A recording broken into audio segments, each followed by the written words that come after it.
T'es au courant de Cursor AI? Non. La première boîte d'AI qui a réussi à passer le milliard en 60 jours de chiffre En d'affaires. 60 jours. Ça fait que... Non. Je crois que j'ai vu ça en plus. Ouais. Et ce qui me choque surtout, c'est que les gens comprennent, c'est qu'après, les gens vont pas comprendre pourquoi on donne à des gens comme OpenAI des milliards. Là, Sam Altman, sa dernière levée, c'est plus que le PIB de la plupart des pays africains qu'il a levé pour sa boîte. Parce que les gens ne comprennent pas, parce qu'en fait, le niveau de richesse généré par ces gens-là est juste, en fait, c'est comme on dit mind-boggling, ça te brûle le cerveau. L'entrepreneuriat, ça suffit! Ah, vous attendez que je me prenne le pot dans la figure, hein? Bien sûr. Pourquoi pas entre-temps prendre le programme Épargner et investir en Afrique, même sans y vivre?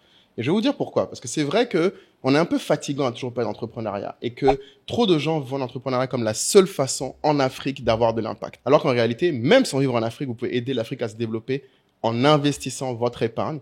Et la meilleure partie, c'est que cette épargne que vous avez mis de côté, aujourd'hui, elle doit faire quoi? 3% des petits comptes d'épargne, placement basiques. Là, vous pouvez faire jusqu'à 20% que moi j'ai fait en plaçant, mais vous pouvez faire beaucoup plus avec l'accompagnement qu'on offre aujourd'hui dans ce programme avec des experts comme l'école de la bourse ou le livret cash de Laetitia Cho. Et surtout, on vous partagera sur une formation de 4 heures tout ce qu'il faut pour naviguer en fait les marchés financiers, ETF, FCP, SGI, comment faire pour investir en Afrique si on n'a pas forcément un compte bancaire là-bas. Tout ça, on y répondra. Et le mieux, c'est que si vous prenez le programme, vous avez aussi accès à la tribu SOA et un accès à un rendez-vous mensuel avec Kai et moi qui allons aussi investir en même temps que vous. Donc, si tout ça vous intéresse, faites-le maintenant avant que ce pot me pète la figure. Shalom. Salam. Salut. Ah là, comme en 14 là. Voilà. 40, tu dis t'as 40. Comme en 40. Comme en 40. Mais pourquoi c'est pas la première guerre qu'on prend? Ça me paraît très bizarre comme logique. Et donc, on reprend. Comme en 14. Ah non, t'as raison. C'est la première guerre? Ah oui, t'as raison. Mais Mais tu m'as laissé te reprendre chaque fois. Là. Ça me dérange pas, c'est possible. De mémoire, c'est la première guerre, comme on dit, on est reparti comme en 14. Comme en 14. Voilà. Mais bon, mais vu qu'on est en 2025, on pourrait dire comme en 40. Voilà, comme en 40. Et puis, comme à l'épisode 1, 2, 3, 4, 5, jusqu'au 10. C'est ça. Back. Nous deux. Bonjour à tous. Il y a des notes. On est prêts. Il y a des couleurs. Ouais, alors vous voyez cet épisode spécial. Aujourd'hui, on a bossé pour vous parce qu'on s'est dit, pour saluer le retour de l'épisode à 2, on va vous apporter un peu de valeur, un peu de qualité. Aujourd'hui, on va parler des 500 premières entreprises de Côte d'Ivoire proposées par le magazine PME, qui fait partie des choses qu'on a inclus à tous ceux qui ont pris la formation s'installer en Côte d'Ivoire, d'ailleurs, pour info. Je pense qu'on le met dans tous nos programmes. Moi, je pense maintenant qu'il faut dans tous les programmes. Et la question, c'est pourquoi? Parce que je pense que les gens vont se dire, mais qu'est-ce qui nous a amené à lire ce genre de truc? Et je pense que c'est clairement une mine d'or pour 3000 francs CFA que les gens ignorent. C'est ça. Toi, t'as tout, ouais. Tous les classements. Alors, pour ceux qui l'ont jamais vu, c'est vraiment un classement complet des entreprises, classé par chiffre d'affaires. Et puis, il y a aussi une colonne sur le revenu net. Yes. On va y revenir. Après, il y a un truc très intéressant, c'est par secteur. Ouais. Mais moi, ce que je dirais, c'est que c'est... en fait, c'est comme un GPS, en fait. Exactement. D'avoir ce genre de top. Voilà, c'est un cadre. Ça te permet de savoir où est-ce que tu vas aller. Où est-ce que tu vas aller. Surtout moi qui suis dans le B2B. Ah, je pense que c'est la première chose que je ne rentre pas. Dans ce genre de classement, vous pouvez avoir une vraie stratégie client. Exactement. Un peu mesurée. C'est-à-dire savoir qui fait du cash. C'est ça. Et puis, on dit souvent tu vois, on dit do your homework. C'est intéressant d'avoir quelque chose à dire si vous êtes amené à rencontrer des hauts dirigeants. Ouais. Donc, par hauts dirigeants, on dit dirigeants de ces grosses sociétés. Et de savoir quoi dire. Dire, j'ai vu 15e dans le top, mais j'ai aussi vu que en termes de revenus, en termes de profit, en fait, finalement, vous êtes 4e. Ouais, voilà. Tout de suite, ça impressionne, ça met les bases, ça montre la culture business. Donc, tout ça est super intéressant. Tu peux également faire... Enfin, là, ce super magazine te donne une base, mais tu peux derrière aller faire tes recherches, voir qui sont les DG, les dirigeants de ces structures-là. Et ça te fait... En fait, c'est comme si tu avais une liste... une liste exclusive de VIP. Voilà. Tu vois, tu sais pas. Et le truc aussi qu'il faut dire, je pense, pour ceux qui se procureront le magazine, vous serez tous surpris, je pense que c'est pareil, Moulay, du nombre d'entreprises que tu connais pas. Parce que moi, je regarde aussi Le top 500 Jeune Afrique aussi le fait à l'échelle. Et tu vas et tu regardes la numéro 1, donc qui était souvent Sonatrach. En Algérie. En Algérie. Et Eman, Sonatrach. Et aller comparer à Apple. Rien à voir. Rien à envier. Enfin, Apple. Attends, restons cool. Au moment où je regardais, c'était à 7-8 ans. Mais depuis là, Apple a pris une autre tournure. Mais je veux dire, à Renault ou à ce genre de société, on a vraiment de gros mastodontes sur le continent, au pays. C'est juste que on n'a pas forcément, moi en tant que communicant, ce que j'aime dire, c'est qu'on a de grosses entreprises, mais on n'a pas forcément de grosses marques. Exactement, voilà. C'est très vrai. Beaucoup des très grosses entreprises n'ont pas des marques, même des marques B2C, un public fort. Ouais, c'est ça. Ou c'est souvent des marques peut-être importées. Après, tu as quand même surtout la communauté libanaise qui est très forte sur la création de marques et la distribution de marques. Et ça, c'est vraiment un manque quand vous êtes comme ça dans le développement, pour ceux qui suivent le podcast, développement de votre culture business. C'est un vrai manque, je dirais. Parce que moi, j'ai constaté il y a 2-3 ans que, en fait, c'était un manque à gagner, ce manque de culture sur l'ensemble des entreprises. Parce que naturellement, je me dirigeais vers les entreprises, les marques que je connais. C'est-à-dire que les marques étrangères souvent. En plus. Voilà, donc ça va être j'ai Canal+ en client, Visa, Orange, etc. Parce que je les connais et puis parce que aussi c'est celles qui communiquent le plus. Mais vous avez ici, quand on regarde numéro 1, Société Ivoirienne de raffinage. Alors certes, ils ont des marques à l'intérieur. Et puis c'est des sociétés publiques parfois, mais il y a des très très grosses sociétés privées. Je te donne un exemple. Cargill West Africa, Cargill, non, ou pire, Vivo Énergie. Moi, ma plus grosse leçon, Vivo Énergie, numéro 5 du classement. Est-ce que vous saviez que c'est la société qui distribue les produits Shell, les stations Shell? Ouais, ça je savais. Vivo Énergie. Mais est-ce que tu savais que c'est aussi eux qui font en Côte d'Ivoire les KFC? Oui, enfin, je sais qu'ils ont un deal puisque les KFC sont... Voilà. Et qui font aussi... ils faisaient les Pizza Hut pour toi. C'est ça, oui. Ça, alors je l'ai bien remarqué. Ça, tu l'as bien remarqué. Par contre, ils ont fermé les Pizza Hut. Pourquoi? Ça, c'est une question auquel on n'a pas la réponse. Tu vois, par exemple, si tu veux savoir aujourd'hui, tu chercherais qui est le DG de Pizza Hut en Côte d'Ivoire, tu trouverais pas. Par contre, tu peux trouver des gens chez Vivo Energy qui auront peut-être la réponse à la question. Mais comme on ne connaît que la marque consumer, on n'arrive pas à comprendre ce qui se passe dans le business derrière. Mais j'ai un ami qui travaille à Vivo et je crois qu'ils avaient tenté avant Pizza Hut. Mais non, c'était ça. C'était le deal avec KFC. Je pense que c'était aussi... dans la stratégie, parce que nous, on a travaillé avec des gens de ce secteur. Ok, très bien. Dans la stratégie des stations essence. Oui. Nous, forcément, ce qu'on connaît le plus, c'est aller faire le plein. Mais en fait, eux, leur chiffre d'affaires, il est dans des services annexes. Retail, dans le retail. Ils font du commerce de détail. C'est ça le métier de l'huile, voilà. Tout ce qui va être huile, tout ce qui va être service annexe, tout ce qui va être le liquide là qu'on met dans le moteur, tout ce qui est vidange, tout ce qui est j'ai oublié le terme, mais c'est des produits que, en fait, tous les taxis, les transports, etc., on en a besoin très souvent et ils font plus d'argent là-dessus. Et comme les stations essence deviennent des lieux de vie, finalement, puisque c'est des lieux où tu fais une pause. Exactement. Et du coup, tu vas avoir Total qui a ses boutiques là, Bonjour, là. Et puis, tu vas Vivo qui a besoin de répliquer. Exactement. Et qui, au lieu peut-être de se lancer dans une nouvelle marque à part entière, va faire un partenariat avec Pizza Hut ou KFC, quoi pour la partie restauration. Mais s'ils l'ont retiré, c'est que c'était peut-être pas... Non, et c'est intéressant même de se comprendre qu'il y a la logique derrière, parce que beaucoup de gens ne comprennent pas que du coup, le business d'une station-service, c'est d'abord de l'immobilier. Donc, il y a la rotation d'actifs. Exactement. Leur métrique numéro 1 est la rotation de l'actif sur le mètre carré. C'est pas juste dire combien de gens viennent prendre de l'essence. C'est juste dans l'espace qu'on a là, combien on peut vendre de choses qui partent vite et qui ont des bonnes marges. Exactement.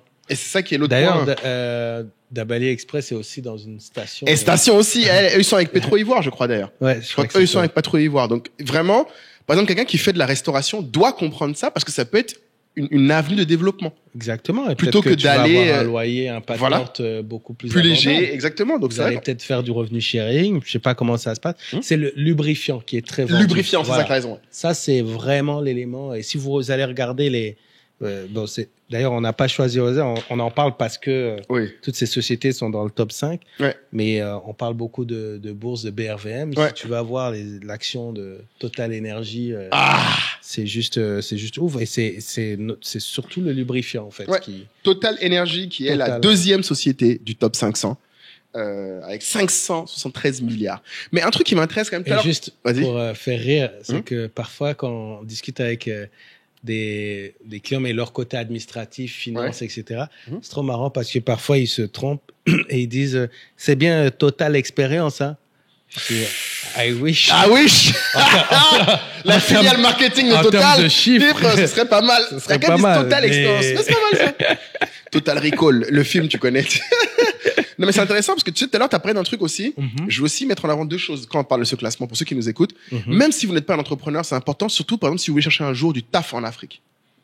Et ça, c'est un autre truc qu'on a dit dans la formation sociale en Côte d'Ivoire, c'est qu'en fait, les gens ont du mal à trouver même des boulots en Afrique parce qu'en fait, ils ne savent même pas comment s'appellent les boîtes qui embauchent en Afrique. Exactement. Et ils ne savent même pas de qui il s'agit. Par exemple, je suis sûr que peu de gens sont allés sur le site de Vivo Énergie chercher les offres, alors que je suis sûr qu'ils en ont en Afrique. C'est ça. Très clairement. Donc, du coup, il y a un vrai truc pour moi qui est important pour les gens à comprendre, c'est en fait que tu sois entrepreneur ou non, salarié ou même un cadre qui veut devenir dirigeant, en fait, comme tu as dit, tu peux aller dans ton secteur, quelle autre boîte a en ce moment de la croissance? Exactement. En fait, tu connais mieux ton secteur, donc tu sais dire, ah mais attends, en fait, chez nous en ce moment, il y a telle boîte qui est un concurrent, mais qui en fait fait plus de profit que nous. Plus de profit, ça veut dire peut-être qu'il paye plus, no offense, mais bon, c'est possible. Ça veut aussi dire, par exemple, un truc bête. Moi, là, cette histoire m'a donné envie. Vivo Énergie, là, on a parlé d'investissement à la BRVM. J'ai envie d'aller mettre là-bas. Alors, moi, c'est le petit bémol par rapport au classement. Ouais. Mais encore une fois, on salue le travail fait par PME. Par PME, on espère collaborer avec eux parce que c'est vraiment génial. Ouais. Mais c'est de ne pas avoir une colonne croissance par rapport à l'année d'avant. Oui, ça aurait été ouf, ça. Je pense que JA le fait. Ouais. Donc, ça te permet, en fait, parce que tu peux être rapidement impressionné par un chiffre. Ouais. Mais, sans savoir la dynamique, c'est très difficile, en fait, finalement. Là, tu commences à être fort, là, Kai. Là, Non, mais écoute. Non, mais c'est le truc. Non, mais je suis d'accord avec toi que ce serait génial. Ouais. C'est comme moi aussi. Là, on va parler après des autres ratios que j'aurais fait, tu vois. Ouais. Mais c'est intéressant ce que tu dis. Ce premier ratio de juste la croissance. Je pense que les gens devraient commencer à se le maintenir eux-mêmes. Chaque année. Tu sais, à l'époque, j'avais dit dans un épisode que moi, j'avais fait l'époque, quand je voulais être milliardaire, je faisais chaque année, quand le classement Forbes sortait, je faisais une soirée avec mes potes. Oui. Ben, on devrait faire des soirées quand ces trucs-là sortent. C'est pour l'entreprise de Côte d'Ivoire. Ouais. Et d'ailleurs, c'est un épisode qu'on voulait faire depuis longtemps, vraiment. Donc, on est très content de pouvoir enfin le faire. On espère pouvoir faire plus de choses. Amener plus de gens qui sont des dirigeants ou des créateurs de sociétés-là dans le podcast. Mais une chose qui, moi, m'intéressait, c'est que là, tu as parlé, donc, le magazine PME fait les 500 premières entreprises de Côte d'Ivoire. Ouais. Jeune Afrique fait les 500 premières entreprises d'Afrique. Ouais. Et un truc qui m'a intéressé, t'as parlé un peu d'Apple. Et pour ceux qui ne savent pas, une façon de rentrer là-dedans, dans la tribu, on a parlé beaucoup de ça. Je me souviens au début de la tribu, quand on était sur Telegram. Maintenant, sur School, tu te souviens pas? Mais en fait, à l'époque, il y avait quelqu'un qui avait posté une animation, tu sais, avec les sociétés dans le monde, par chiffre d'affaires qui monte, là. T'avais Mercedes, oui, la vidéo. La vidéo, et il y a quelqu'un qui avait posé la question à la tribu, où sont les sociétés africaines? Tu te souviens? Et à l'époque, j'avais fait l'analyse et je leur ai dit, c'est intéressant. Essayons de voir dans les grandes sociétés qu'on connaît où situeraient les sociétés africaines en fait en proportion. Et je l'ai mis dans la tribu Telegram, donc en exclusivité gratuitement, vous l'avez. Mais dans la tribu Telegram, on en a beaucoup parlé parce que j'avais dit un truc qui m'a choqué déjà pour le contexte. C'est qu'à l'époque, en 2022, quand on prenait la somme du CA des 500 plus grosses sociétés africaines, ça faisait 591 milliards de dollars. C'était en baisse par rapport à l'année d'avant, déjà. Mais ce qui est drôle, c'est que si tu prends le CA de 500 plus grandes entreprises africaines, ça ne fait même pas le CA de Amazon. Et ça, c'est quelque chose, je pense que la plupart des gens ne s'imaginent pas ce que ça veut dire. Quand les gens disent... C'est comme quand le calcul qu'on faisait sur les PIB. Exactement. Quand tu prends la somme de tous les PIB des États africains, tu arrives à l'Italie à peu près ou l'Espagne. Pourquoi t'aimes dire ça avec le sourire chaque fois, répéter ce chiffre? Parce que ça te rappelle ta place, là, en fait. Je t'ai lancé, je t'ai dit, ah oui. Non mais, en fait, la beauté des chiffres, c'est que ça ne ment pas. En fait, les gens ont tendance à oublier l'écart qu'il y a, en fait, dans le monde. C'est comme les gens balancent le milliard et le million facilement. Ils oublient à quel point il y a des écarts significatifs d'échelle. Ouais. Et les chiffres, en fait, te rappellent les échelles. Tout ça, c'est intéressant. Par exemple, il faut se dire, Nous, on est là, on papote, les gens nous voient comme des gros entrepreneurs, on fait plein de trucs, nanana. Pour entrer dans le top 500. Dans la liste. Voilà. Le top 500, tu as regardé, tout moi j'ai regardé. C'est combien le minimum? 5000. Top 5000, je sais pas, frère. Peut-être on peut arriver. Non, parce que top... Attention, quoique moi j'avais vu, je crois que c'est Edith qui avait calculé. posté. Ouais. Quand tu fais plus de 650 millions de francs CFA de chiffre d'affaires, je crois que tu es dans le top 10%, au moins. Si je dis pas, ouais, en tout cas, en fait, t'as au moins 90% des entreprises qui font moins. Non, 650 millions, c'est sûr que tu es dans le top 10%. Ouais. Mais d'ailleurs, dans le monde, parce qu'attention, 650 millions, c'est 10 millions d'euros à peu près. Et c'est pour ça que c'est pas bullshit quand on va, quand vous voyez que il y a beaucoup d'initiatives pour les PME, qu'on parle des PME, c'est vraiment les PME qui sont le tissu économique. Ouais. Après, vous avez, en fait, les mastodontes sont des anomalies. Exactement. Et ces anomalies, d'ailleurs, ces grands groupes s'appuient sur ces PME. Ouais. Puisque ce sont souvent leurs prestataires, leurs clients, etc. C'est intéressant ce que tu dis parce que tu sais, là, pour quelqu'un qui se pose la question, moi, évidemment, en tant que compétiteur né, la première chose que j'ai regardé, c'est le 500e est à combien? 10 milliards de CA. C'est pas mal. Un jeune 15 millions d'euros. Donc, pour être dans le top 500 d'entreprises en Côte d'Ivoire, faire 15 millions d'euros. Bon, on n'y est pas encore. Moi, j'espère dans ma vie réussir à amener une boîte à au moins ça. Parce que dans tous les cas, j'ai toujours dit, tu sais que même aux États-Unis, quand tu fais plus de 10... Il faut citer le 500e, du coup. Alors, c'est United Motors. United Motors, tu vois, je connais même pas. AMSA Assurance et ensuite. La boîte la plus connue dans le plus bas que moi je connaissais, c'est Server Abidjan. Ah, t'as Keidan en 436. Exactement. Keidan qu'on essaye d'inviter. Keidan Group. Si vous avez des... Ils sont 436e, tu vois. Et c'est marrant parce que je trouve que beaucoup de jeunes connaissent plus Keidan que des groupes plus gros. Oui, mais parce qu'ils travaillent sur leur marque. C'est ça. Ouais. C'est la marque qui fait la différence. Après, c'est un choix. C'est un choix c'est une vision. Et qui a de la valeur, du coup. Oui, et c'est intéressant que les gens, mais les gens ne gardent pas les proportions. En fait, c'est quand tu regardes les chiffres que tu te dis, tu vois, par exemple, les gens se disent, OK, 15 millions d'euros de CA, c'est pas... Quoi? Qu'est-ce qu'il y a? Vas-y, dis-moi. Non, c'est 470, la Sprint. Oui. C'est qui Sprint Technologies? Parce que j'ai fait plusieurs rendez-vous chez eux, mais je me doutais pas. C'était aussi gros? Alors, Kaï, toi-même! En fait, Sprint, c'est le revendeur officiel de toutes les pièces détachées de voitures. Donc, c'est le partenaire de Valeo. En fait, toutes ces entreprises-là n'ont pas d'entité. Waouh, mais c'est super important, ça, en plus. Voilà. Donc, tu vois, Michelin pour les pneus, Valeo pour les composants de voitures. Tous les composants des voitures sont là-bas. Et donc, quand tu y vas, c'est marrant parce que tu as un desk. Donc, tu vas voir, je sais pas, 100 mètres carrés. Et puis après, quand tu as rendez-vous, on te fait passer derrière. Et en fait, derrière, tu as un énorme garage mais sur des centaines de mètres carrés, plusieurs étages. Et tu as toutes les pièces qui sont là-bas. Wow. Et c'est sur... tu vois, à la descente du pont, là. Enfin, quand tu passes devant, t'as pas l'impression. Tu calcules pas, en fait. Tout près de ce sida, là.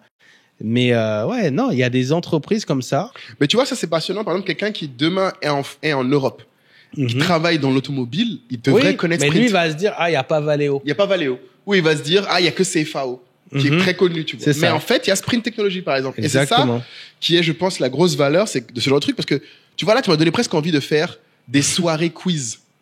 Ou en mode, on prend une entreprise au hasard. Bah voilà pour le concept dont je te parlais tout à l'heure. Tu préfères des quiz alors? Ouais, des quiz sur les business, entreprises. Par rapport au dîner. Au mytho, pas mytho. Au mytho, pas mytho. Mais vraiment, et c'est un petit teasing. On va tester des nouveaux concepts. Mais en fait, c'est intéressant pour nous parce que je me rends compte que les gens, vraiment, quand j'ai pris tout à l'heure le chiffre de toutes les sociétés africaines pour dire qu'elles n'arrivent même pas à Amazon, ce qui était intéressant pour moi aussi, c'était de regarder, quand tu regardes dans le temps, les boîtes comme, la boîte qui fait le plus gros chiffre d'affaires en Afrique, c'est Sonatrach, comme tu as dit. Pétrole. Algérie. Après, tu as beaucoup de boîtes dans l'énergie de manière générale. Afrique du Sud. C'est pas les mines? Mines et énergie. Donc, tu as chimie, Sasol. Escom, Afrique du Sud aussi, énergie. La première truc de chimie, ça descend, c'est OCP. Mais la chimie et les mines sont assez liées. Sont très hauts.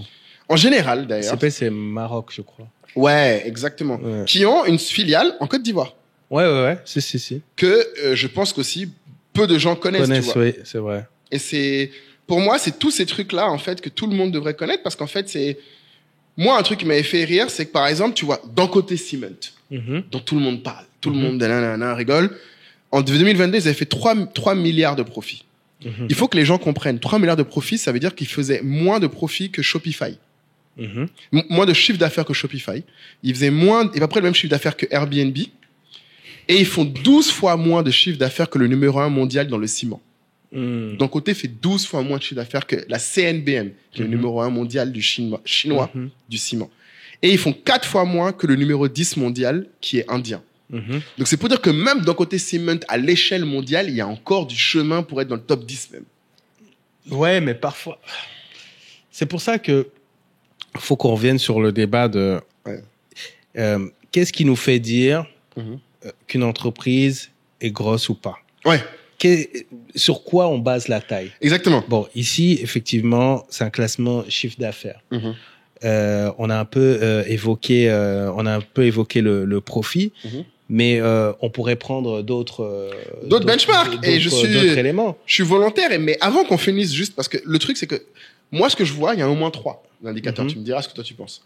Moi je regarde toujours, bon, chiffre d'affaires, ça veut dire, c'est une question de taille. Ouais. Ça te dit déjà à quel niveau t'es dans ton secteur et on va dire en termes de boîte. Comme on l'a dit, une boîte qui fait plus de 10 millions d'euros, même aux États-Unis, c'est 1% d'une entreprise. Donc c'est déjà quelque chose d'incroyable. Carrément. Ensuite, la question est dans ton industrie. Mais par exemple, on va prendre la cire, qui est la plus grosse boîte en chiffre d'affaires de Côte d'Ivoire, qui fait de l'énergie. Les 2,3 milliards de chiffre d'affaires qu'ils faisaient en 2022, c'est moins de chiffre d'affaires que Etsy. Oui, mais en fait, alors... Et attention, et c'est 16 fois moins de chiffre d'affaires que EDF. Ah, ok. EDF, ok. Et c'est 122 fois moins que Total Group dans le monde. Après, c'est parce que eux sont dans un seul pays, Total est dans plusieurs pays. Mais en fait, ce que j'aime bien dans ces trucs-là, c'est que ça te montre en fait aussi les échelles relatives dans le même domaine. C'est qu'en fait, quand les gens disent, parce que des fois les gens trouvent que quand on dit il y a des sociétés africaines qui sont parmi les meilleures. Oui, mais la question est quel est le chemin qu'il nous reste à parcourir pour être dans les meilleurs à l'échelle mondiale. C'est aussi, je pense, une vision d'ambition. Je pense que les gens de la cire, eux, ils se mesurent pas juste aux gens de la sous-région. Tu vois, normalement, ils se benchmarkent aux autres. Je sais pas. Mais c'est un point qui est important parce que, par exemple, la cire en ce moment, par exemple, j'ai vu que depuis l'an dernier, l'État ivoirien a enfin accepté parce qu'il y avait comme actionnaire à 20%, il y avait la société publique angolaise qui veut le sortir, qui veut vendre ses parts. Tu vois, donc ça veut dire qu'il y a de la place. Peut-être, ça se trouve, demain, la cire va aller en bourse, peut-être qu'ils vont faire d'autres choses. Mais en fait, ça montre que même des acteurs étrangers s'intéressent à nos boîtes aussi parce qu'elles font des choses intéressantes. Mais il y a des notions de priorité. Donc, si nous, on fait pas de nos boîtes la priorité pour nous-mêmes, je pense que c'est compliqué qu'un autre le fasse. Donc, c'est ça qui est intéressant. Non, et toi, tu voyais quoi, du coup? Après, ce qui est, je pense qu'il faut faire attention quand on fait des comparaisons entre des sociétés, on va dire, classiques et puis des sociétés start-up. Tu vois, tu as cité Amazon, tu as cité Etsy. Je pense qu'on est sur... Enfin, pour que les gens arrivent quand même à se projeter, je pense que les modèles économiques doivent être quand même plus ou moins similaires. Bon, alors, ça, c'est une question, ça, c'est un truc, si tu veux jouer à un truc à la fairness. Moi, je te parle en termes de attribution de ressources. Tu sais, pour que les gens comprennent pourquoi certaines startups font autant d'argent ou pourquoi les gens leur donnent autant d'argent. Parce qu'en fait, Etsy, qui peut paraître pour un petit site, pour des gens qui connaissent même pas certains Etsy, d'ailleurs, je pense, qui comprennent que factuellement, cette boîte fait plus de chiffre d'affaires qu'une boîte qui fait du pétrole. En fait, les startups, en fait, le problème, c'est que les gens ont du mal à réaliser à quel point les exceptions sont énormes. En fait, c'est pour ça que je le dis. Ouais, je pense que à ce stade, bon, les gens auront compris, mais ce que je veux dire, c'est que à un moment donné, si tu fais que, par exemple, je sais pas, on est dans le championnat de France et tu me dis, vous voyez, Brest, c'est une des 20 meilleures équipes de France. Eh ben, par rapport au Real Madrid, ils sont 15 fois moins rapides, 15 fois moins endurants, etc. et tout. Bon, ok, mais ce que je veux dire, c'est que c'est un constat dans l'absolu. Et si tu veux analyser maintenant une dynamique, ah oui, c'est autre chose. Tu vois, ce constat-là, une fois que tu l'as fait, bon, Tu vois. Et puis il y a l'autre question, c'est quelle est l'ambition de Brest en fait. Oui, non, c'est clair. Tu vois, c'est pour ça moi ce que je ne sais pas et ça mériterait de creuser, c'est là où ça devient intéressant d'aller peut-être dans le détail. Oui, et d'aller choper moi je sais que je le fais par exemple dans les grands groupes de mon secteur, ça m'arrive de prendre le rapport d'activité de Publicis. Voilà. Et de regarder. Ou alors, maintenant, avec ChatGPT, je upload des rapports d'activité dans ChatGPT. Hop là! Et tout le monde a résumé. Et qu'est-ce qui a généré le plus de marge pour eux cette année? Excellent. Et donc, tu vois, il te dit carrément. Mais donc, donc il faudrait savoir. L'info est disponible. Qu'est-ce que tu en fais, quoi? Ça voilà. Mais société ivoirienne de raffinage, il faudrait savoir, c'est quoi, en fait? L'ambition. Oui, l'ambition. Mais c'est intéressant ce que tu décris parce que là, tu rentres dans un niveau, je pense, qui est le niveau, là encore plus action. C'est-à-dire qu'en fait, moi, je parlais du niveau compréhension de l'environnement. Oui, la photographie. La photographie, ouais. Parce que moi, c'est ce que je pense qui explique que quand, par exemple, quand on a eu Olivier Laouchès dans le podcast et qu'il a dit qu'on est un nain économique, l'Afrique, les gens s'énervent parce qu'en fait, ils n'ont pas ces ratios-là. Une fois que tu as ces ratios-là, tu peux être toujours énervé, mais tu rentres dans l'action. Tu te dis, bon, quelle est la distance à parcourir? Ok, bon, alors avant d'entrer dans les dynamiques, restons sur la photographie un peu. Ouais. Il y avait un sujet, on en a parlé un peu en off, on l'a pas encore évoqué, c'est la taille par rapport au nombre d'employés. Alors ça, c'est ma métrique préférée. Mais déjà, il faut dire que la différence entre, quand on dit PME, TPE et grande entreprise, c'est souvent basé sur la taille, sur le nombre d'employés, c'est pas forcément sur le CA, je crois. Normalement, tu prends les deux critères comptablement. Après, les gens traitent PME, c'est devenu très variable parce qu'en fait, la question c'est, t'as très peu d'intérêt à dire je ne suis plus une PME. Hop, vous connaissez ce petit bruit, ce moment où on vous arrête, c'est qu'on a une annonce à faire. On a parlé d'épargner et investir en Afrique, même sans y vivre. Maintenant, le programme est là. C'est plus un live, c'est maintenant des heures de formation qu'on vous propose. Un accompagnement et une rencontre mensuelle avec nous, Caïs, qui, je pense, n'est pas négligeable parce que pour beaucoup de gens, c'est un domaine qui peut faire peur. Mais surtout, c'est pour les gens qui sont intéressés depuis par l'investissement, qui entendent les mots BRVM, qui ont peut-être déjà investi même dans des ETF, dans d'autres produits en Europe ou ailleurs dans le monde et qui veulent maintenant investir en Afrique, Caïs.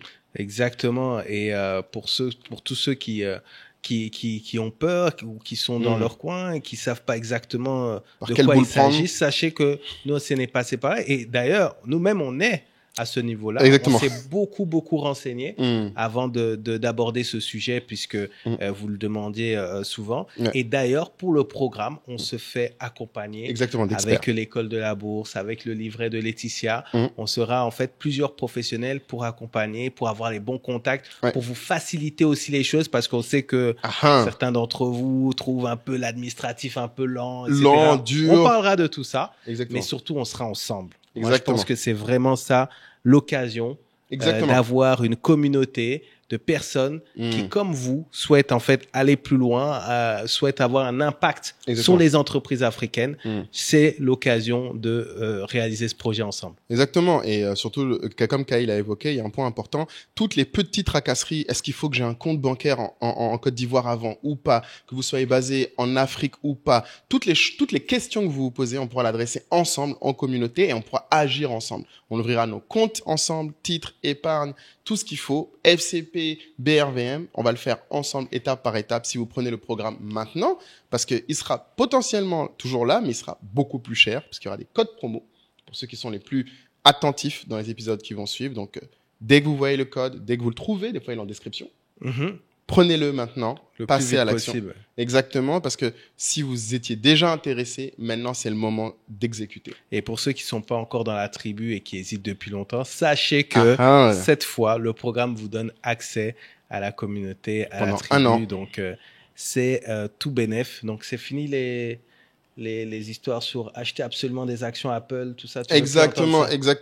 Je pense qu'il est temps que on investisse en arrêtant de suivre le narratif global d'Hollywood, clairement, des Américains, et qu'on passe enfin à créer notre narratif en créant nos propres millionnaires, millionnaires, milliardaires. Et pourquoi pas créer des vocations, certains d'entre vous qui, comme Brice le dit, vont devenir peut-être des investisseurs professionnels. Exactement. Donc oui, l'ambition, c'est qu'avec ces investissements-là, les rendements sont tels, on parle de plusieurs fois, peut-être des fois des dizaines de fois ce que vous pouvez avoir en compte épargne, et peut-être qu'avec ça, vous pourrez commencer à couvrir des coûts et éventuellement vous projeter dans d'autres choses. Donc, quel que soit votre projet. C'est maintenant qu'il faut le faire et on est pressé de vous rejoindre et de faire ça avec vous tous les mois dans le programme Épargner et Investir en Afrique dès maintenant. Allez. À très vite. T'as un intérêt à le rester le plus longtemps possible, en fait. Et c'est vrai que tu peux aussi être 30 personnes et faire générer des chiffres d'affaires incroyables. Ouais. Ben, je vais te donner un exemple. Là, t'es au courant de Cursor AI? Non. La première boîte d'AI qui a réussi à passer le milliard en, je crois que 60 jours de chiffre d'affaires. En 60 jours. C'est que... Non, mais en fait, et c'est là où les gens se disent, en fait, et après. Je crois que j'ai vu ça en plus. Et ce qui me choque surtout, c'est que les gens comprennent, c'est qu'après, les gens vont pas comprendre pourquoi on donne à des gens comme OpenAI des milliards. Là, Sam Altman, sa dernière levée, c'est plus que le PIB de la plupart des pays africains qu'il a levé pour sa boîte. Parce que les gens ne comprennent pas, en fait, parce qu'en fait, le niveau de richesse généré par ces gens-là est juste, en fait, c'est comme on dit mind-boggling, ça te brûle le cerveau. Et c'est pour ça que souvent je dis aux gens, en fait, tu ne peux pas, si tu ne comprends pas les chiffres, tu ne peux pas comprendre les ordres d'échelle. Tu te dis juste, par exemple, j'ai beaucoup d'amis, notamment, bon, je veux pas être méchant, mais des gens de gauche ou de très un peu révolutionnaires. Ils disent, mais pourquoi ils ont autant d'argent? Pourquoi? Je dis, mais en fait, parce que le niveau d'argent qu'ils génèrent, parce qu'à la fin de la journée, comme tu dis, le rapport d'activité, Publicis, elle veut être en compétition contre Total, contre truc, pour avoir le capital dont elle a besoin pour se développer. Ah oui, là, c'est un autre niveau de concurrence. Là. De concurrence, tu vois le point. En fait, c'est pour ça que, t'as la concurrence opérationnelle pour savoir qui a le client. À la fin, t'as la concurrence dans l'allocation des ressources. Et c'est la même concurrence que les pays africains ont avec les autres pays. À la fin de la journée, quand tu cherches à te développer, ta concurrence n'est pas juste locale. Parce que le capital, aujourd'hui, est global. Donc, les gens vont placer là où ils ont le plus de retour. Et c'est pour ça que les gens comprennent pas. Par exemple, ils disent, mais pourquoi on n'investit pas plus dans, je sais pas moi, l'infrastructure. Par exemple, les boîtes d'infrastructure que tu regardes dans ce business, dans ce classement, j'ai regardé, la plupart d'entre elles sont déficitaires. Elles font très peu de revenus. Déficitaires, la plupart. Ouais. Si, j'ai regardé, hein. Tu regardes Colas, Sogea, Satom. Attends, là, tu regardes... Les boîtes de travaux publics. Ah, de travaux publics. Ok, dans la partie BTP. Okay, BTP, tu vois. Oui, pardon. Tu vois qu'il y a quand même un truc qu'on sait qui est fondamental pour le développement. Le problème, c'est que c'est pas des trucs super rentables. Ouais, mais c'est subventionné ou pas? C'est les États qui doivent prendre ça. Et c'est là où tu rentres dans la discussion. Qu'est-ce qui est le rôle de l'État? Qu'est-ce qui est le rôle du privé dans le financement?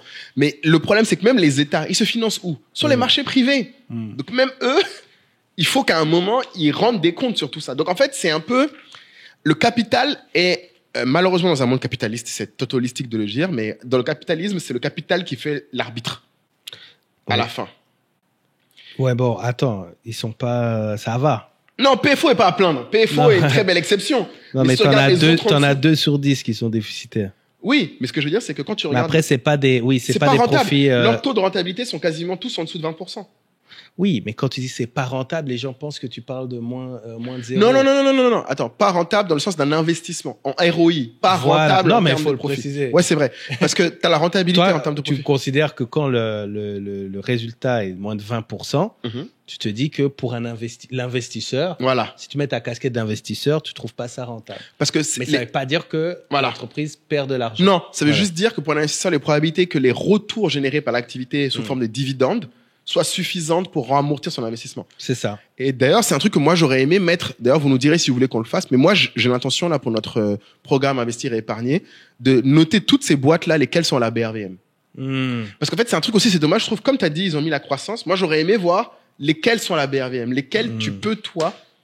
Moi, j'aime bien Vivo Énergie, comme j'ai dit, parce qu'en fait, souvent, je prends l'essence chez Shell et j'aime bien le KFC. Donc, pourquoi ne pas mettre mon argent là où je dépense? Ça, c'est une de mes convictions d'investissement. Mets ton argent là où tu dépenses. Tu vois? Pas mal. Donc, je pense que c'est un truc que on peut tous faire à notre échelle en vivant ici. Et ceux qui ne vivent pas ici, pareil, je vous encourage à regarder parce qu'en fait, c'est comme ça que vous vous faites une idée sur, OK, c'est ça les boîtes qui façonnent l'environnement dans lequel on opère. Donc, pour revenir sur les deux autres nombre d'employés, ouais. Ben, avant le nombre d'employés, moi, j'aimerais bien qu'on aille sur, déjà, On fait pour la profitabilité après. Parce que pour moi, il y a 3 critères. Comme on a dit, chiffre d'affaires total. Ça, on en a parlé. Après, CA sur profit sur CA.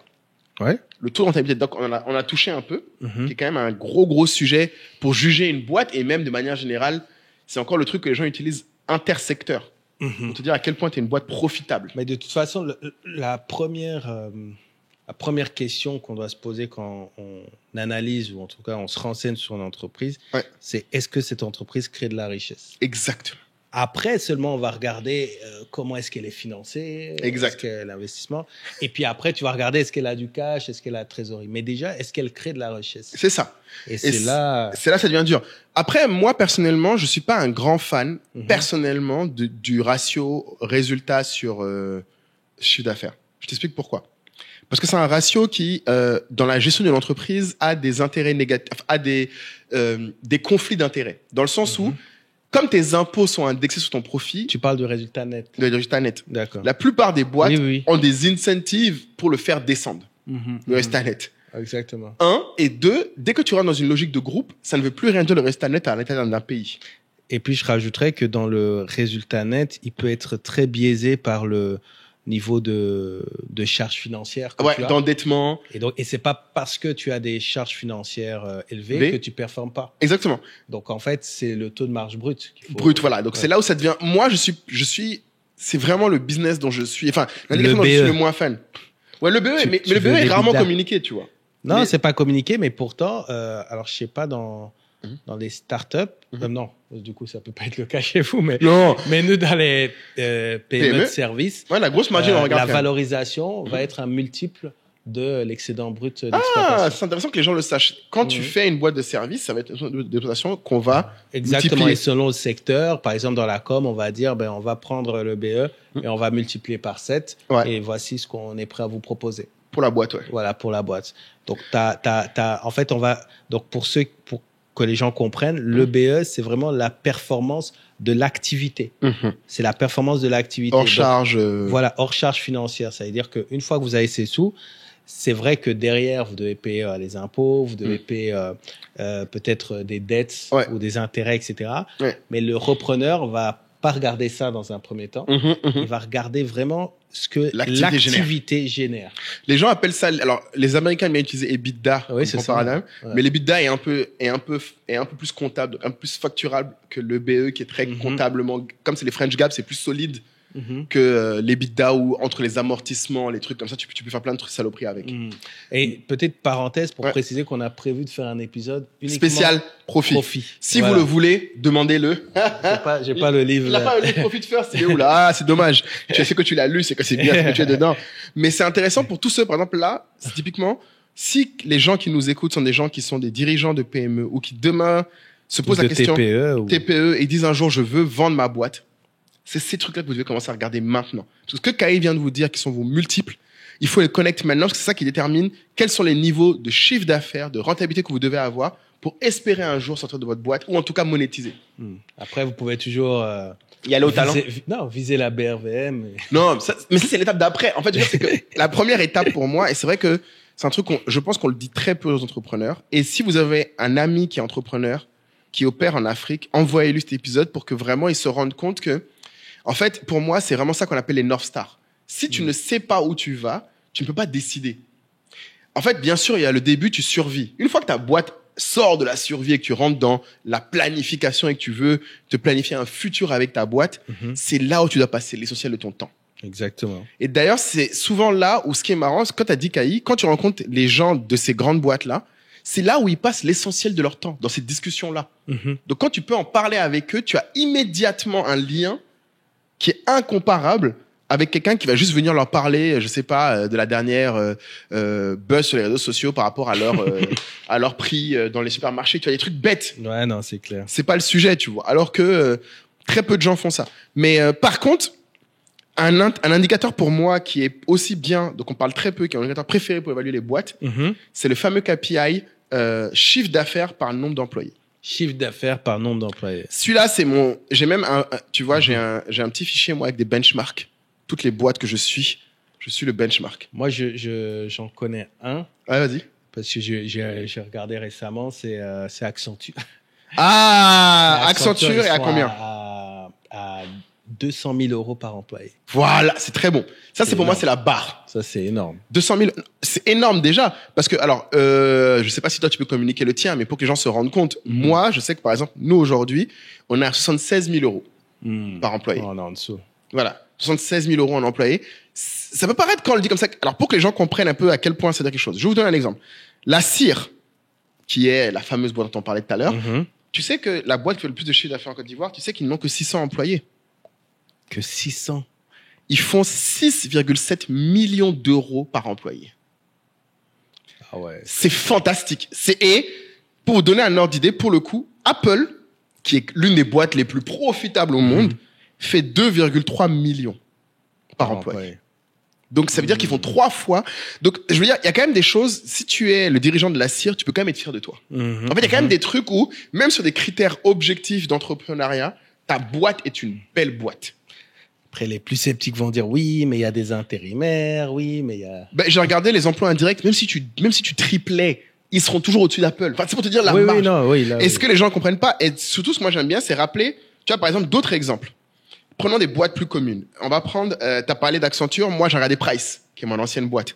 Price est à 150 000 par personne. Ouais, t'es dans les standards. Standards de ce type de business, des boîtes de services. Ouais. Enfin, pas toutes les boîtes de services. Qui arrivent à faire ça. Publicis, j'ai regardé pour toi. Publicis, non, attends, mais je me suis trompé. C'est eux qui sont à 198 000, non, Publicis, c'est à 133 000 en 2020. 133, ok. 133 000 par employé. Ok. Donc, Publicis fait un peu mieux que Publicis, mais c'est à peu près toutes ces boîtes de services sont pas mal. Ok. Et ce qui est intéressant, c'est que par exemple, quand tu prends des boîtes d'un autre monde qui n'ont rien à voir, par exemple, tu prends Tesla, ils sont à 163 000 par employé. Donc là, ça va chuter, là. Ça va chuter. Avec ce qui se passe. Non, bah après, le chiffre d'affaires, c'est qu'ils vendent moins, donc il y aura des problèmes. Mais ce qui est intéressant, c'est que c'est aussi pour ça que les gens comprennent pas pourquoi les boîtes, quand le chiffre d'affaires baisse, leur première fois, c'est de baisser le nombre d'employés. Parce que c'est la plus grosse des charges fixes et c'est aussi l'indicateur numéro 1 de productivité du capital. Mais ça, tu le comprends très rapidement comme toi et moi, on a été consultants dans des entreprises. Parce que quand tu arrives, la première question, enfin, je sais pas si c'est arrivé, parce que toi, tu étais en audit, donc du coup, c'était obligatoire pour les entreprises de faire appel à vous, non? Oui, mais comme je venais dans la partie conseil, c'était pas obligatoire. C'était pas obligatoire, ouais. Voilà. Mais la première question que tu te poses, c'est que tu te dis, ben, pourquoi ils embaucheraient pas quelqu'un, oui, exactement. Et tu comprends rapidement que d'un point de vue comptable, d'un point de vue communication aux actionnaires, d'un point de vue visibilité dans le monde financier, ils ont ce KPI que tu donnes là, il est très analysé.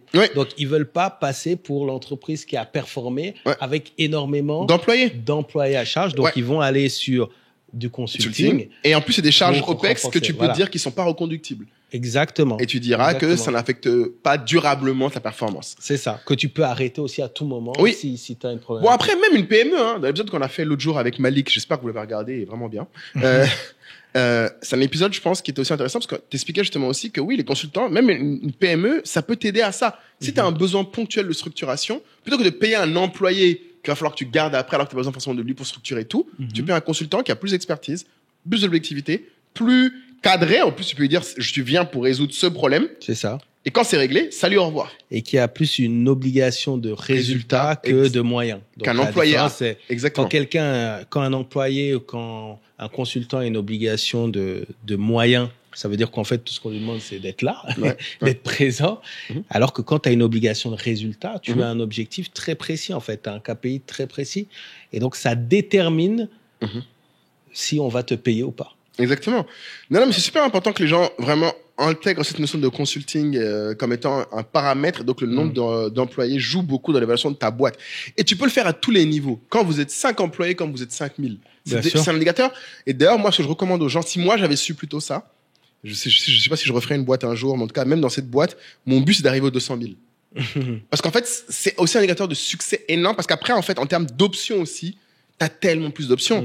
Une des boîtes dont on est le plus fier, dont on parle souvent, on parle souvent de Kelly Massol, Le secret de Loli, qui, avant, dans son livre, était à 588 000 par employé. Apparemment, là, je crois que j'ai regardé, elle est encore plus haut. Mais c'est pour te dire que elle était plus rentable que des boîtes même comme genre nos POIC, Publicis. Et ce qui est intéressant, c'est que tu vois les benchmarks. Moi, je suis allé voir par exemple Michel Augustin. 60 millions d'euros de chiffre d'affaires, 1000 employés. 600 000 euros par employé aussi. Donc, tu comprends pourquoi Michel Augustin, les gens sont aussi dingues de la boîte. C'est pas juste qu'ils ont un marketing incroyable. C'est que même d'un point de vue vraiment financier, c'est d'une opérationnalité, d'une efficacité incroyable. Et c'est, quand tu regardes tous ces chiffres-là, que tu comprends pourquoi il y a des boîtes qui, en fait, ont autant d'options. En tant qu'entrepreneur, je pense que le plus important, c'est que tu veux des options. Tu veux savoir dire, je veux ce capital ou je le prends ou je le prends pas. Je veux faire ça, je prends ou je prends pas. Et trop peu de gens, en fait, comprennent les mécanismes financiers qui te permettent de faire ça. Et j'avoue, ben, l'épisode qu'on a fait avec Malik aussi aide un peu à comprendre ces logiques-là financières. D'ailleurs, ça me rappelle que je dois faire un disclaimer. L'épisode avec Malik, il faut que je le re-regarde. Parce que apparemment, je sens que dans cet épisode-là, on m'a dit que j'ai encore plus interrompu que d'habitude. Ah bon? Ouais. Ah, j'ai pas bien vu les commentaires, mais je pense que t'as... Non, mais Il y a des... Non, je veux dire, t'as ton top 3, enfin, t'as... Je sais pas c'est quoi mon top 3, j'avoue, mais... Non, le top du top, c'est celui avec... Fatouma. Ah ouais. Non, voilà. ça, c'était dur. Voilà. Là, c'était dur. Ça peut pas être dépassé. Ça, je m'excuse vraiment. Et je sais que c'est pas souvent que j'ai l'occasion de le faire. C'est que c'est une petite parenthèse où je me rends compte que c'est un truc sur lequel je travaille. Je veux m'engager à faire. Là, déjà, en plus... Moulay aime finir les phrases. Voilà. Donc, mon nouvel astuce, c'est de ne pas finir. Donc, Laurette... En fait, pour ceux qui ont été dans des concerts de rap, ça me fait penser, tu vois, quand il y a le rappeur principal, il y a toujours l'autre qui vient les adlibs, voilà. faire le back. Le backup. Moi, je vois ça comme ça. Mais ça interrompt l'écoute des gens, apparemment. Donc, je sais que Laurette me l'a dit, là. Donc, merci à elle et à tous ceux de la tribu. Je lance officiellement un appel maintenant. À chaque fois que j'interromps les gens, s'il vous plaît, indiquez à quelle minute j'interromps. Oh, non, mais là, non, en fait, non, mais quoi qu'on va avoir plus de commentaires. Plus de commentaires. Déjà, ça m'aide. Et surtout, en fait, si vous le faites, ça m'aide à revenir sur le moment et à comprendre l'anthropologie et à m'améliorer. Donc, c'est une façon pour moi de vous demander de nous aider à construire le podcast pour que je sois un meilleur hôte. S'il vous plaît, dites-moi les moments où j'interromps. Ça fait parler. Non, mais j'ai pas dit que je vais arrêter. Mais si je veux m'améliorer, j'ai besoin d'aide, en fait. Donc, je vous sollicite humblement. Je ferai en échange l'effort de faire moins, de moins interrompre. Donc, s'il vous plaît, faites-le. Évidemment, ceux qui sont dans la tribu ont l'avantage, en plus, de pouvoir discuter plus souvent avec nous. Et d'ailleurs, c'est un moment où je vous direct. Ouais, et puis même dans la tribu, ce qui est intéressant, c'est que comme je l'ai dit là, toutes ces discussions, on les a eues dans la tribu. Ouais, mais je pense qu'on va pousser le débat après cet épisode. Mais donc, oui, parce que ça, c'est un truc aussi, on répète, pourquoi on vous dit de venir dans une tribu comme ça? C'est qu'on peut pas, dans les podcasts, traiter tous ces sujets-là, et encore moins, malheureusement, dans les commentaires, répondre à chacune de vos interrogations. C'est ça. Par contre, si vous rejoignez la tribu sur Skool, vous pouvez en fait vraiment ramener ces sujets-là, approfondir et même ramener vos sujets en tant que dirigeant de PME, en tant que futur employé, quelqu'un qui cherche un boulot. Vous pouvez amener ces sujets-là en disant, moi, j'ai regardé l'épisode 500 premières entreprises de Côte d'Ivoire. Je sais pas moi, dans la cosmétique. Qu'est-ce que vous voyez là-dedans? Et on va regarder. Exactement. Et on va en parler. C'est ça. Ou alors, j'ai découvert grâce à l'épisode la fameuse CIR. Je suis dans une entreprise similaire, je sais pas, en Belgique. Exactement. Est-ce que quelqu'un contacte? Voilà. Quelqu'un connaît? Et on n'est jamais loin de trouver un contact. Ce que je dis souvent, c'est que c'est ça le pouvoir d'une communauté. Et donc, on vous invite encore une fois à nous rejoindre dans la tribu SOA. Et petit aparté, du coup, que la tribu SOA, on a très bien fait, c'est que dans ce top 500, je sais que personne ne l'a encore remarqué, mais peut-être que vous l'avez pas encore vu, il n'y a pas les sociétés bancaires. Ouais. Qui sont en dehors. Et c'est important de le préciser parce que... Il y a un classement sectoriel. Il y a un classement sectoriel qu'ils ont fait à côté, mais qui n'est que par la taille des actifs. Et c'est intéressant parce que moi, du coup, ça m'a tout de suite choqué. Je les voyais pas. Je me dis, mais attends, ils font quand même du chiffre, ces gens-là. Pourquoi on les voit de nulle part, tu vois? Mais en fait, alors j'ai l'impression qu'ils communiquent pas. Ou en tout cas, ils ne sont pas prêts à communiquer dessus. Et dans la tribu, on a eu une longue discussion, régulièrement d'ailleurs, qui revient sur le départ des banques, des groupes bancaires africains d'Afrique. Ouais. Pour ceux qui ne sont pas dans la tribu, on va vous la faire courte. Il y a quand même, aujourd'hui, BCC, donc BNP, a quitté l'Afrique de l'Ouest. Alors, ils ont gardé une partie de leur activité. Ah, ils ont gardé quelque chose? Si je dis pas de bêtises, il y a corporate quand même. Ah oui, corporate, ok, ouais. Mais la plupart des activités retail sont parties. Alors là, le gros buzz du moment, c'est vraiment... Alors, c'est le numéro 1, d'ailleurs. Numéro 1. En termes d'actifs. Oui. Et c'est Société Générale de Côte d'Ivoire. Qui apparemment s'apprête à quitter la Côte d'Ivoire, la Société Générale. C'est déjà le cas dans plusieurs pays de la région. Exactement. Donc, on en revient aussi à ce que tu disais tout à l'heure, c'est que tu peux être très gros. Nous, on le perçoit comme très gros ici, mais à l'échelle du groupe Société Générale, ça représente... Pas grand-chose. Je vais donner une stat qu'on a donnée dans la tribu qui a choqué. Moi, m'a choqué. Les 11 banques africaines du groupe Société Générale génèrent moins de bénéfices que la seule banque de la République tchèque. Pour la Société Générale. Pour la Société Générale. La République tchèque en Société Générale, la Komerční banka fait 89 millions d'euros de bénéfices. Alors que les 11 banques africaines de Société Générale, elles ne font que 63 millions de résultats nets. Donc vous comprenez que pour Société Générale, quand tu réfléchis à te disant je dois gérer une banque dans 11 pays, avec en plus chacune des réglementations différentes. Et comme on l'a expliqué dans l'épisode avec la BRVM, les réglementations africaines tendent à être encore plus protectrices qu'ailleurs dans le monde. Donc, pour une société bancaire opérée dans nos environnements, non seulement c'est souvent plus coûteux, mais en plus, parfois c'est un peu plus risqué. Pour des résultats moindres. Donc, même s'ils sont très gros chez nous, la maintenance à l'échelle de décision du groupe n'est peut-être pas, en fait, la meilleure solution. Peut-être qu'il faut juste sortir. Et comme on en parle après dans la tribu, c'est pas parce que Société Générale, parce que l'autre jour j'en parlais avec quelqu'un de la tribu et elle me disait mais moi j'ai mon compte investissement sur la Société Générale, je me demande si je faut pas que je sorte parce que la Société Générale s'en va. Je leur rappelle que la Société Générale, si elle sort, comme la BCC par exemple a été repris par l'État, ça veut pas dire que la société arrête d'opérer. Oui, non. C'est-à-dire que l'actionnaire principal qui est la Société Générale groupe n'est plus l'actionnaire principal et trouve un nouvel actionnaire principal. Mais très souvent les employés, les process et comme là la Société Générale a des actifs énormes, c'est peu probable que ce ne soit pas repris par quelqu'un, ou d'autres banques régionales, pour qui ça fait du sens, ou les États. Donc, il faut aussi comprendre que ça ne veut pas dire que l'environnement dans lequel on opère n'est pas intéressant. Ça veut juste dire que comparativement à d'autres, pour des priorités différentes, pareil, Société Générale, le groupe est quand même sous pression depuis l'affaire Kerviel, ils ont quand même beaucoup de pression, ils n'ont pas les mêmes décisions. Donc Exactement. je pense que tout ça doit être en fait des choses auxquelles on tient. Oui, il faut faire attention aux conclusions. À l'emporte-pièce. Ouais, voilà. Il y a des signaux qui sont parce que d'un côté t'as un groupe qui part, puis de l'autre t'as je crois AGF là. Enfin t'as des nouveaux groupes bancaires qui débarquent. Donc et il faut suivre tout ça. Il faut suivre vraiment en fait effectivement quel est l'état d'esprit, quelle est la vision du groupe pour comprendre ça. Ouais. C'est passionnant. Et c'est là où tu as raison, parce qu'en fait, c'est là où, par exemple, ça m'a fait rire, parce que dans la tribu, il y a bien sûr ceux qui ont dit, évidemment, moi je les appelle les OTEP, qui ont dit, mais est-ce que c'est pas lié au fait que la France n'a plus bonne presse en Afrique de l'Ouest, le fait que Société Générale s'en aille. Bon, écoute, moi, comme j'aime dire aux gens, c'est possible, hein, je vais pas dire c'est pas possible, mais on va dire que c'est quand même probablement moins important pour le DG de Société Générale ça que ce que je viens de décrire sur sa bottom line et ses investisseurs. Parce que c'est peut-être ça où il est le plus jugé que la situation géopolitique française en Afrique. Donc, en fait, c'est ce que j'aime bien dans la culture business. Je ne dis pas que la culture politique est pas importante. Mais la culture, malheureusement, business est souvent moins profonde pour beaucoup de gens et moins spontanée. Parce qu'elle demande de l'effort, hein. Attention, je dis pas que ces données sont disponibles, mais franchement, ça coûtait 3000 ce magazine. Genre, dites pas que c'était cher ou c'était compliqué ou non. Ça se trouve, en vrai. Si tu le veux, tu le trouves. J'en ai même acheté 2. Ouais, t'as racheté 2, tu vois, donc Grand tu vois, Seigneur. Grand Seigneur. Donc, mais attends, mais là, faut que tu expliques parce que je vois du vert, du jaune, du rouge sur ton. Ah, ouais, j'ai fait des petites notes. Non, donc, bon, attends. Qu'est-ce que c'est toutes ces. Alors, moi, alors, bon, comme j'ai dit, franchement, si jamais je n'avais pas une boîte à gérer, moi, je ferais vous faire un épisode par jour sur ce podcast, sur ce classement. Tellement il y a des trucs qui me passionnent dans ce truc-là. Donc, j'espère que dans la tribu, ils m'utiliseront à bon escient. Mais en fait, c'est simple. J'ai mis en vert toutes les boîtes que je connaissais. Ok. Et en jaune. Tu connaissais Sania? Ouais, Sania, ouais, c'est Sifka, c'est les huiles du Nord. Sifka, d'accord. Oui, c'est les huiles du Nord. Oui. Donc, c'était super intéressant, du coup, parce que je connais, moi, tu vois, mais c'est intéressant de voir que Sania est la 9e plus grosse boîte. Et c'est une joint venture, en fait, hein, avec Olam, qui est aussi dans le classement ailleurs, Olam, qui est pas un groupe connu du grand public, mais qui est l'un des groupes les plus présents en Afrique dans tout ce qui est la transformation agricole. Ouais. Et les produits. Donc, si vous aimez travailler dans les gros business, vous devez connaître Olam, Cargill, tous ces gens-là. Olam, c'est Inde, hein? Singapour. C'est Singapour. Singapour, je crois, Olam. C'est des groupes singapouriens, si mes souvenirs sont bons. Je pense que c'est Inde. Olam, que c'est indien. Ouais. Ou, moi, je dirais, ou Singapour ou Malaisie. Parce que c'est eux qui sont très forts dans les huiles. Donc, dans le top 10, je connaissais. Société Ivoirienne Raffinage.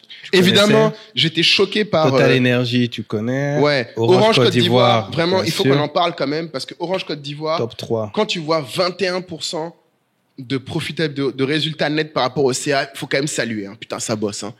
Orange. Surtout dans une activité pareille. Pareil. Mais après, tellement d'activités. Ce qu'il faut savoir, c'est que même les concurrents d'Orange sont des clients d'Orange. Oui, c'est clair. Non, mais ils ont pas le choix. Et surtout, ce qui est impressionnant, voilà. Non, c'est ça. Olam, c'est singapourien de négoce. Ok. Tu vois, c'est des boîtes que les gens connaissent pas forcément. Mais c'est les numéros 1 d'agribusiness. Donc, si tu te dis, je veux faire de l'agribusiness, tu dois connaître Olam. Tu dois les suivre tous les jours. Les gens viennent nous fatiguer tous les jours ici à dire, ouais, moi, je veux parler de faire de l'agribusiness. Tu leur dis, Olam, ils connaissent pas. Moulay, un élément qu'on n'a pas regardé. Ouais. Toujours dans le top 10, là. Ouais. Combien de ces entreprises ont été créées par un entrepreneur? Ah! Je vois ça- Petrossi. Petrossi, qu'on doit choper un de ces jours. Qu'on doit choper un de ces jours, ouais. Petrossi Je Holding. crois que c'est la plus grosse, hein. C'est, ouais. Qui ne soit pas publique. Après, je sais pas pour Sania et... Sania, Et la c'est la cire. majorité à Olam. Donc, c'est... Ah, ok. Et Cyr, peut-être? Cire, c'est à l'État. 47% à l'État ivoirien. Ok. Ouais, Donc, donc c'est intéressant. Mais tu vois, par exemple, ça, si les gens nous le demandaient dans la tribu, Petrossi, je pense... 4e. Ouais, on peut faire ce classement. Énorme.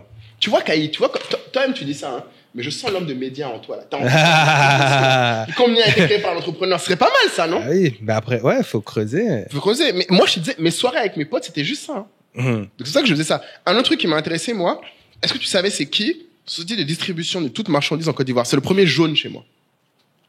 Non. La 6e plus grosse boîte par chiffre d'affaires en Côte d'Ivoire, SDTM CI. Ils font quoi? Eh ben, si je te dis leur nom commercial, ça va te parler. Carré d'or, ça te dit quelque chose? Ah oui, oui, bien sûr. Mais je pensais que le groupe même, c'était Carré d'Or. Non. C'est le nom commercial que nous, on connaît. Hmm. Mais en fait, le nom de la société derrière, c'est SDTM CI. Qui a repris même la distribution de Coca-Cola. Là, Exactement en ce moment. Ouais, Mais qui ouais. font autant du riz. Donc, dans l'alimentaire en Côte d'Ivoire, c'est le numéro 1. Pareil, si vous êtes dans l'alimentaire, vous devriez savoir. C'est une société qui a été, du coup, créée par une famille libanaise, si je ne me trompe pas, du coup. Mhm. Et qui est encore Je pense gérée que par c'est eux. J'ai un grand espoir un jour, parce que j'ai rencontré l'un des dirigeants, de l'amener dans LSOA. Mais comme vous savez, c'est pas forcément, ils sont pas forcément hyper fans des discussions publiques. ça. Mhm. Donc, au pire, je leur fais une discussion privée, et puis on se reparle après. Mais ce qui est intéressant, c'est que, ouais, donc en fait, pour te répondre, moi, quand les gens regardent là, en gros, c'est ça mon exercice.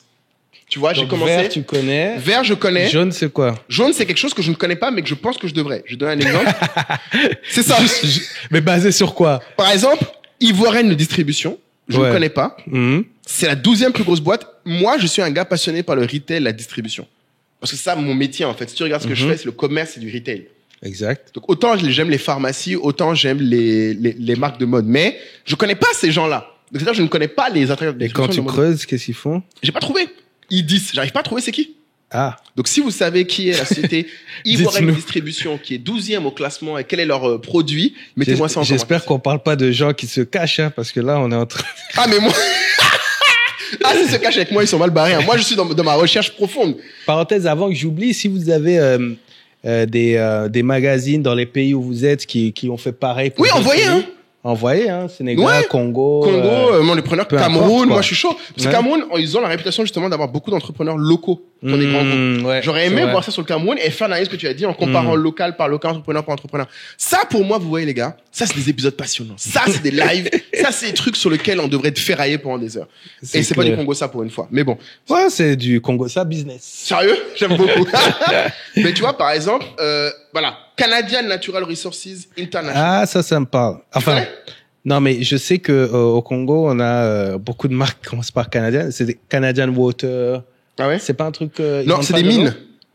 J'ai regardé. Ah, alors. Tu sais ah comment tu oui, les reconnais d'accord, ok. Parce que je pense que dans mon analyse, la rapide, si tu prends le ratio résultat net sur chiffre d'affaires dans les entreprises en Côte d'Ivoire, de très loin, les plus gros, c'est les mines. Ah oui, je vois le profit, ouais. 60%, mec, du chiffre d'affaires, c'est du profit. Et c'est même pas les plus gros, hein. Tu sais, tu vois. Ah oui, juste au-dessus, tu as pareil. Tu as. Ouais, Perseus, Perseus qui Mani, est- Yaoré. Et ah non, le plus violent, j'ai fait C'est toutes les presque boîtes de... du. ouais, Regarde, j'ai mis beaucoup de jaune, là. J'ai fait toutes les boîtes de mining, parce que j'étais tellement choqué.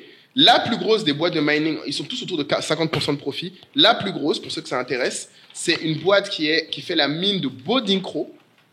Est-ce que les boîtes mining sont cotées? Non, je crois pas, justement. Ce serait très intéressant. Ils qu'ils n'ont fassent pas un besoin de nos. de nos petits services, de nos 30 000. de notre petit argent. Voilà, la Bonicro Gold Mine, 274e dans le classement. Sur 23 millions de chiffre d'affaires, ils ont fait 16 millions de résultats nets, Kali. 16 millions sur 23. 71,9% de résultats de profitabilité. Ouais. Enfin, je comprends pas comment Comment c'est on est possible arrivé, oui. Mais alors, ce qu'il faut savoir, Ils ont creusé un coup, c'est sorti. Non, mais en fait, après, je me suis renseigné parce que du coup, tu penses bien. Ah oui, après, on met pas les invests. Voilà. Ouais, on met pas les... Pas les invests. Eh ben, pour cette Mais quoi? mine-là, ils ont mis près de 200 millions d'euros. Alors, merci d'écouter ce podcast qui, j'espère, vous sera utile, qui est surtout, en plus d'être divertissant, vous sera quelque chose qui vous permettra d'apprendre. Et je sais que le mot apprendre est un peu galvaudé, c'est pas juste qu'on veut vous transmettre des informations, on espère qu'on va vous donner envie d'agir pour changer, pour être meilleur. Et il y a deux façons pour lesquelles dont vous pouvez agir pour ce podcast. La première, évidemment, c'est de vous abonner, hein, c'est gratuit, ça coûte rien. Il y a une façon qui est payante, mais qui vous servira plus qu'elle nous servira. Et c'est de rejoindre la tribu SOA. Beaucoup de gens pensent que la tribu SOA, c'est juste un groupe Telegram, mais ils savent pas vraiment ce qu'il y a derrière. Un point sur lequel je voudrais revenir, c'est que si vous regardez bien, en fait, ce qui, j'espère, vous apporte de la valeur, c'est que nous, on partage notre expérience. Et surtout, ce que je pense que certains d'entre vous aimeraient quand ils nous écoutent, c'est partager la vôtre. Et en fait, la tribu, c'est ça. C'est plus un simple groupe Telegram. On a évolué vers une nouvelle plateforme encore plus dynamique. Certains disent quasiment que c'est un réseau social dédié aux gens qui écoutent le podcast SOA. Et dans ce réseau social, en fait, on échange, on apprend et donc on agit ensemble. Et si vous avez envie de co-construire le podcast, si vous avez envie d'améliorer votre plan, votre carrière ou de votre entreprise, ces trois choses supposent une action dès aujourd'hui et pas demain et pas dans 6 mois. C'est rejoignez la tribu SOA. Pour l'instant, ça ne coûte que 100 000 l'année. Donc, vous payez une fois et c'est terminé. Et comme on a une nouvelle plateforme et comme vous le savez, une nouvelle année amènera sûrement de nouveaux tarifs, donc dépêchez-vous. J'espère vous rejoindre très vite dans la tribu SOA. Et elle ne marchera que 8 à 9 ans. Ouais, donc mais les 200 000, ça veut dire qu'ils l'ont mis en propre alors? Oui, 200 millions en propre. Ou avec de la dette. Ben non, parce que t'as la dette quand même l'intérêt. Oui. Sur la dette, réduirait quand même le résultat. Mais c'est hyper profitable parce que c'est des business qui demandent énormément de capital, qui ont une durée limitée. Parce qu'une fois que la mine est finie, c'est fini. Hein, tu remballes, tu rentres chez toi. Il n'y a pas d'assets pendant 100 ans. Et l'autre truc qui est vrai, c'est que c'est des business où il faut rendre le capital assez vite. Parce qu'après, il faut aller chercher une autre mine. Donc, c'est hyper capital intensive. Et donc, si tu regardes, de manière générale, une chose, moi, quand j'ai regardé, je me disais, putain, quand tu regardes le résultat sur chiffre d'affaires, t'as envie de faire que des mines de l'énergie en Afrique. Grosso modo, hein. C'est là où il y a beaucoup de résultats comparé au chiffre d'affaires. Le problème, c'est que c'est des métiers hyper capital intensive. Ouais, non. Et hyper techniques aussi. Je te parle même pas des talents qu'il faut pour ça, des outils qu'il faut. Donc, pour nous autres, là, c'est pas tout de suite, mais pour ceux qui ont les moyens, qui se posent des questions, bon. Ou si vous voyez des jeunes, là. Moi, vraiment, je pose la question à Caï, il faut pas qu'on mette nos fils dans l'affaire d'ingénierie mine. C'est pas mauvais, hein. Non, mais regarde, même quand tu regardes, parce qu'il y a des pages avec les classements par secteur. Ouais. Et tu regardes juste, tu jettes un coup d'œil juste aux résultats nets de énergie et mine. Non, c'est du par rapport aux autres, aux agro-industries. C'est un délire, frère. Import-export. On est sur du x10. Du x10. Non, si tu regardes ça en Afrique, c'est clair. Et c'est dans même le classement. Le numéro 1 de chimie, le numéro 1 de BTP, le numéro 1 de transport, tu les additionnes. Ça t'arrives pas au dixième. T'arrives pas au dixième de l'énergie et mine, en profit. En profit au 9e. Ouais. Au 9e. Ouais. Tu fais la somme de profit, t'arrives pas. Et c'est ça qui est en fait, et c'est impressionnant. Du coup, quand tu comprends ça, tu comprends pourquoi, par exemple, tout à l'heure, quand on prenait les 500 plus grosses boîtes en Afrique, je te disais que les 10 premières, c'est essentiellement énergie et mine en Afrique. Et c'est pour ça qu'après, les gens vont dire, ah, mais en fait, quand on dit que l'Afrique est le grenier du monde, bah, en fait, c'est ça. Je suis sûr que c'est pareil. La fameuse Gécamine au Congo, je la connais. Sans même avoir été congolais, je connais quand même ça. Quand tu fais photo, tu vas envoyer à quelqu'un, c'est ça? Oui. C'est important. Le top 10, là. Le top 10, c'est sérieux. Là.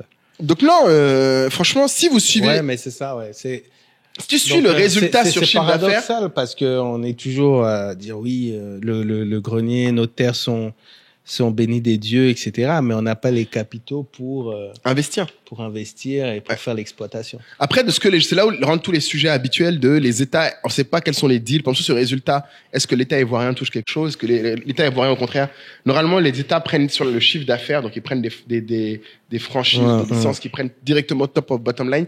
Tout ça, c'est des deals qu'il faudrait qu'on discute. Mais par contre, BTP, je pensais vraiment. Moi, c'est vrai. Non, qui faisait plus en termes de profit. Ouais. C'est ce que je te disais. C'est un business qui, moi, c'est l'une des choses qui m'a le plus choqué dans ce truc, c'est que c'est évident que c'est pas un truc hyper profitable, je veux dire.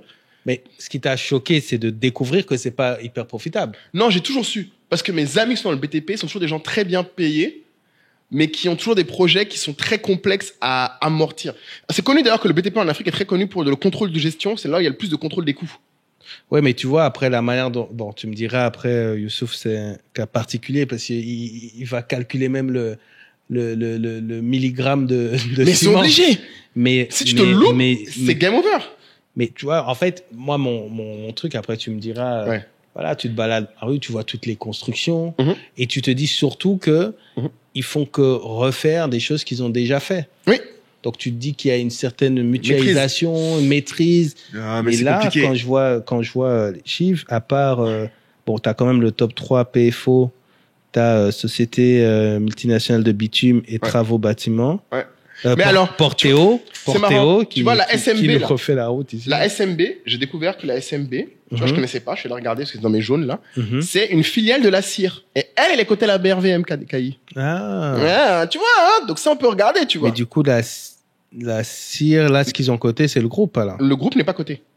Non, pardon. Ce qu'ils ont noté dans le classement, c'est le groupe CIR. Ok, ok. Donc ça inclut la SMB. Mais ce qui est intéressant, c'est que tu vois, PFO, je sais pas si vous connaissez PFO, j'espère quand même, Oui, sinon oui. c'est grave. Non, pas je ne connais pas. Ah. PFO, on la connaît pas, c'est connu, parce qu'au final, si vous connaissez ITC, on parle souvent de l'Agora. C'est PFO qui a fait ça pour nous. Si vous voulez un truc qui vous ramène à la réalité, ils ont fait énormément de choses dans le pays, les tours, du plateau, plein de choses. Mais accessoirement aussi, les fondateurs, Clyde Fakhouri, la famille Fakhouri, qui sont derrière les PFO, c'est aussi des très grands mécènes dans l'environnement, parce que par exemple, moi, mon fonds d'investissement qui a investi chez moi, leur plus gros actionnaire, c'est lui. Clyde Fakhouri, et c'est aussi lui qui est l'un des généreux bénéfacteurs du M Studio. Donc en fait, quand les gens disent que les riches africains ne font rien pour développer l'écosystème, je pense que malheureusement, c'est juste que c'est pas connu. Parce qu'ils vont pas non plus aller se balader partout en disant j'ai investi là, j'ai investi là, j'ai investi là. Mais je veux que les gens sentent quand même qu'en fait, connaître ces noms-là, ça t'aide même pour comprendre un peu qui est capable de te financer demain, qui peut être un partenaire, qui a les capacités de. Au lieu de venir juste regarder, je sais pas, qui sont les hommes les plus riches selon Forbes. C'est trop loin. Non, mais c'est loin, en fait, ça que je veux dire. Là, t'as quand même quelque chose de plus accessible dans notre monde, tu vois. La Sotra. La Sotra, ben oui, la société de transport des bus, qui perd de l'argent, elle aussi, là. Oui, ça perd. Ça perd de l'argent. Mais c'est des trucs étatiques, tu vois. Ce que j'allais dire, c'est que c'est là où tu reconnais des trucs publics qui, malheureusement, sont nécessaires, mais ils font pas énormément de profit.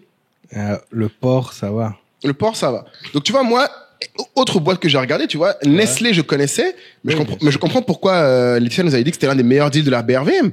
16 milliards de profit. Ouais, pour du FMCG. C'est énorme, tant de profit. Si tu regardes les Danone, les autres qui sont là-bas, Unilever est en négatif. Après, quand tu creuses, tu vois ça, Nestlé a un centre de recherche et développement ici même. Très poussé, ouais. Ouais, très poussé. Et c'est intéressant parce que quand tu découvres l'agrobusiness, tu te dis, mais en fait, Nestlé, moi, je comparais directement Nestlé, je suis allé chercher immédiatement, par exemple, Unilever, qui ici perd de l'argent. Et tu vois, tu te rends compte qu'en fait, non. En fait, si tu connais l'environnement, tu te rends compte que tous les grands groupes, là, ne se valent pas, en fait, dans le pays. Non.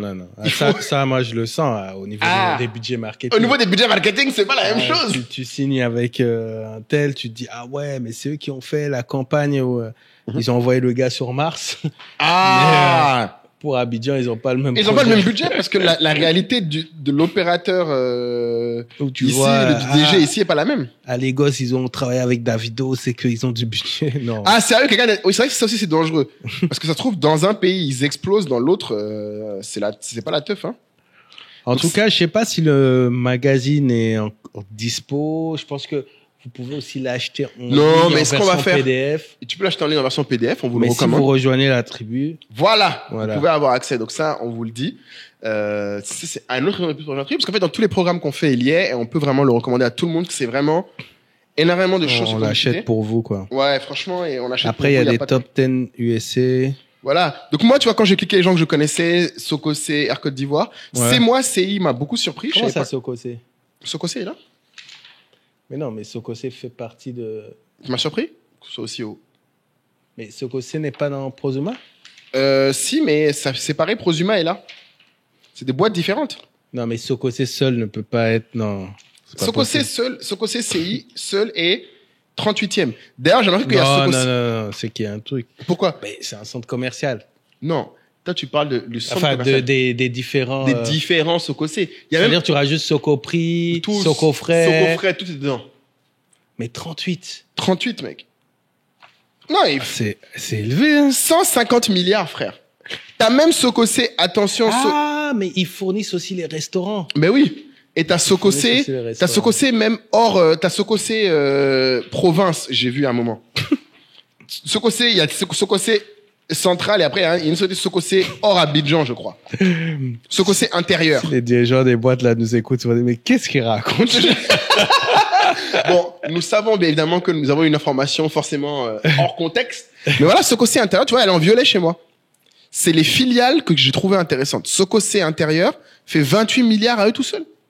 D'accord. Ça, c'est à l'intérieur du pays, Oui. sûrement. Sûrement. Et c'est peut-être plus simple de convaincre quelqu'un qui est Sococé intérieur de te prendre comme client que d'aller chercher le gars de Sococé tout en haut.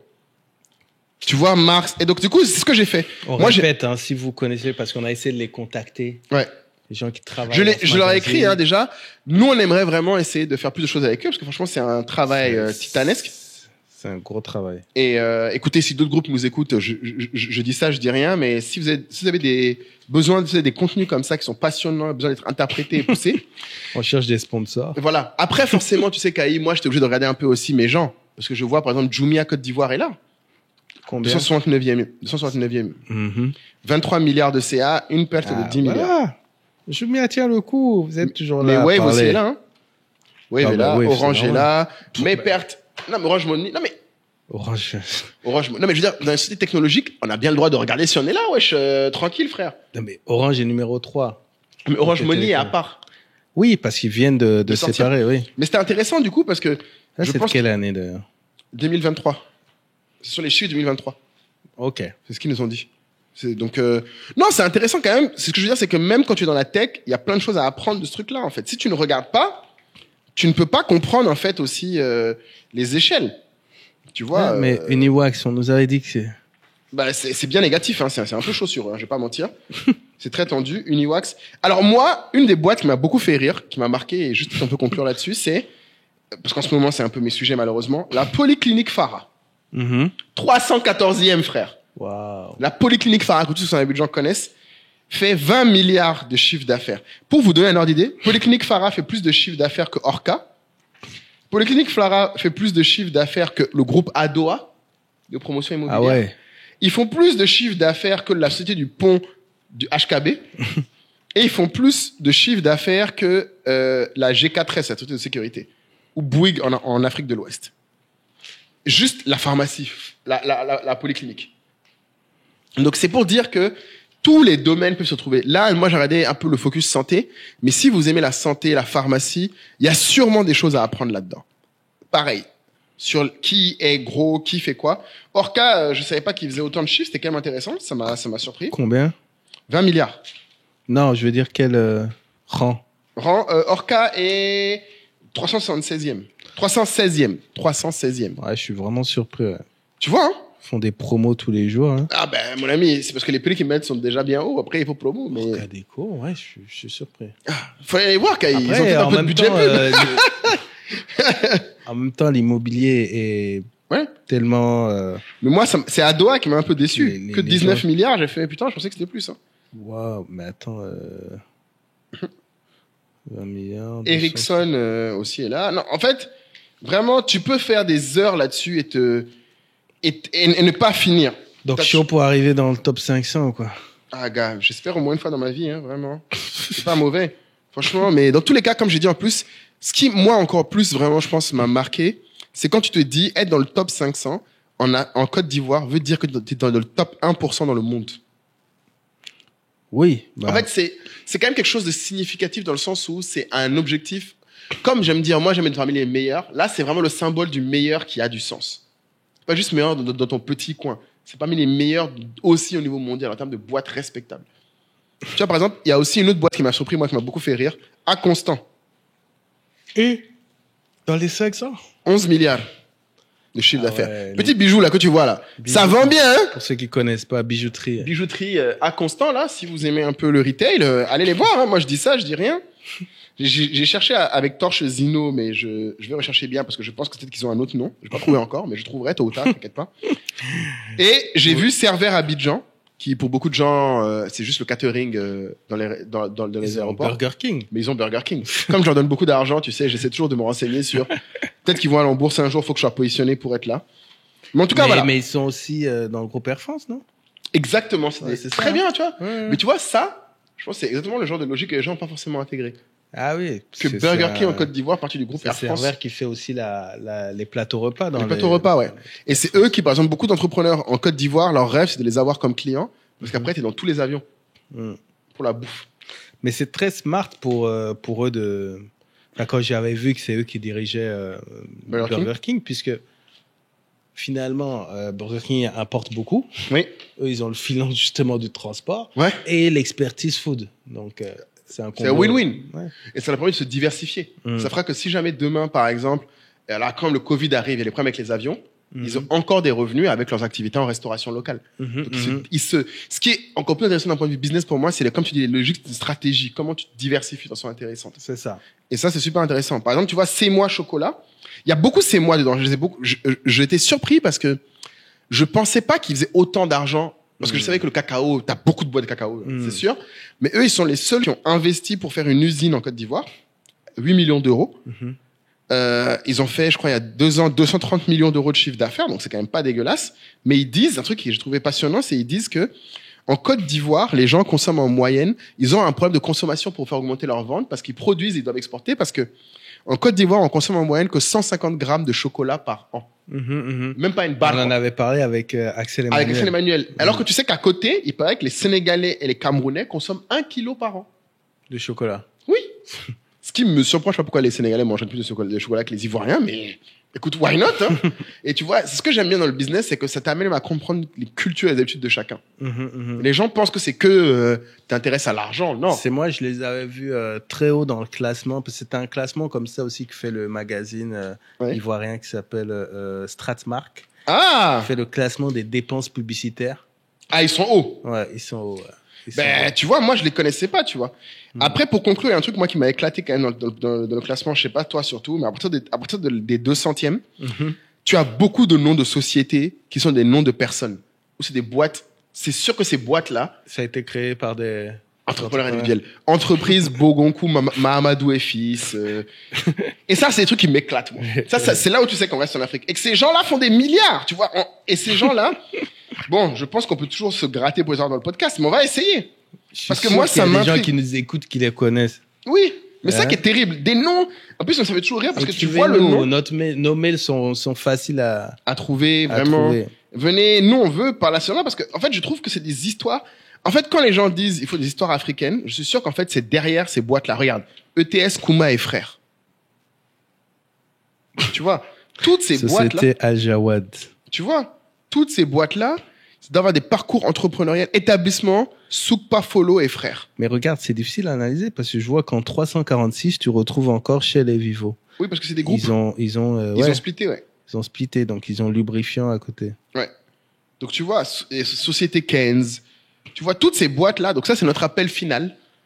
Si vous avez ce magazine-là ou que vous connaissez des boîtes créées par entrepreneurs africains, ou en tout cas, comme on voit au nom, qui sont des sociétés au moins locales, hein, je dirais, d'esprit, qui gagneraient à être mises en avant. On aimerait beaucoup rencontrer les gens qui les ont créées parce que c'est des histoires incroyables et tellement, tellement de leçons qui malheureusement se perdent parce que ça reste très privé. Et, en tout cas, j'espère que ça donnera envie à beaucoup de gens, à minima, de raconter nos histoires. Voilà, d'acheter ce genre de contenu, de rejoindre la tribu, ou pour les plus chauds, ça c'était normalement quand cet épisode sort, Kaï, je pense que c'est leur dernière chance pour être dans le programme épargne investissement. Peut-être que c'est fini. Peut-être que c'est fini.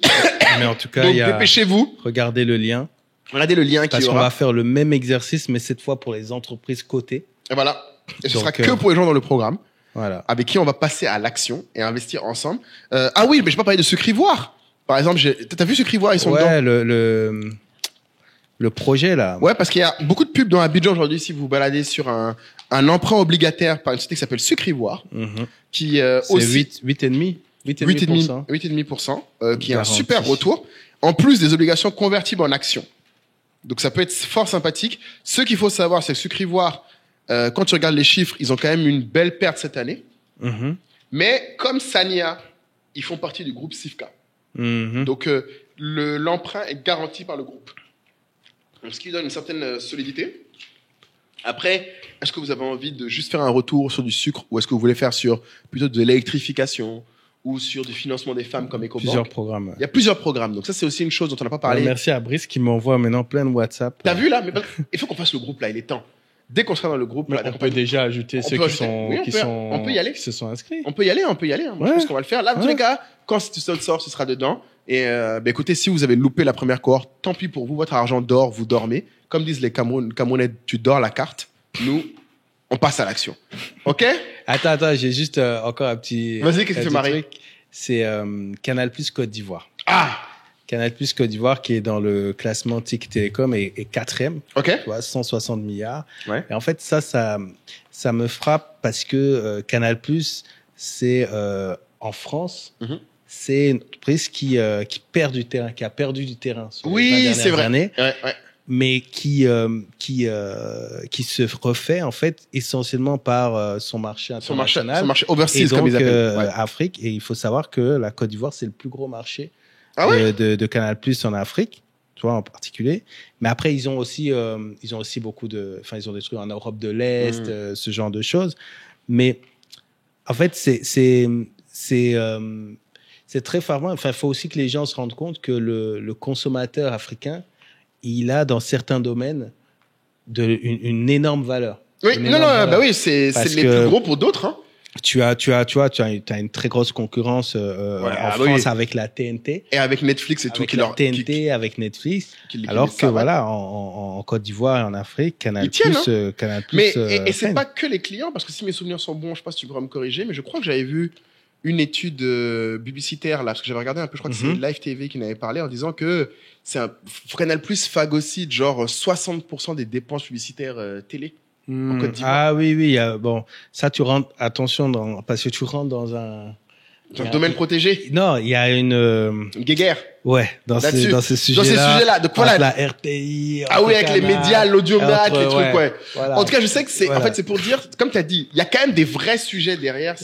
Surtout que, tu vois, en fait, ce qui se passe aujourd'hui, c'est que les salariés de Canal+ France, en fait, sont rémunérés grâce à Canal+ Afrique, puisque... C'est elle qui fait du cash. Voilà. Et en fait, c'est les clients africains qui payent pour avoir le contenu, mais c'est produit, c'est animé, très souvent, depuis Canal+ France. Non, c'est comme quoi nos marchés sont pas dégueulasses. Hein. C'est petit, ça peut être difficile, mais si tu te débrouilles bien, il y a des très belles choses qui en sortent. Non, mais écoutez, j'espère que ça vous a plu. Moi, en tout cas, je passais, comme vous voyez, un très bon moment. J'aurais aimé continuer. Le mot-clé, top 500. Mais je pense que franchement, en vrai, si on sait pas quoi faire comme épisode, on ressort ce top 500. De toute façon, on refait encore un peu. Moi, tu sais, je pense que refaire ce genre de discussion avec je sais pas, quelqu'un d'expérimenté. Non, quelqu'un qui connaisse le tissu Daniel Agré, je pense que ce serait super intéressant là-dessus. Daniel Agré. Même, je pense que avec ce sujet-là, on pourrait avoir Serge. Oh, sérieux? Oh! Pour ceux qui ne savent pas, Serge est le mentor de Kai, qui est donc la légende qu'on cherche à avoir. C'est genre.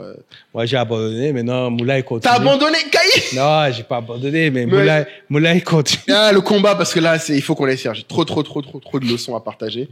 Donc, quel mot de la fin, Kai, pour ceux qui sont arrivés, la concert qui sont arrivés? Je sais pas, top 500. Dans quel top 500 aimeriez-vous être, voilà, apparaître? C'est bien, ça, top 500, aimerait bien. Top 500 de quoi? Eh ben, et s'il y a encore une promo, s'il y a encore une promo sur le programme Investir et Épargner, on le mettra avec le code top 500, s'il est encore existant. C'est ça. Et abonnez-vous, abonnez-vous. On a un bon rythme en ce moment, mais vous êtes encore 70% à regarder la chaîne sans vous abonner. On comprend pas pourquoi. Des ingrats. Juste, franchement, c'est l'ingratitude.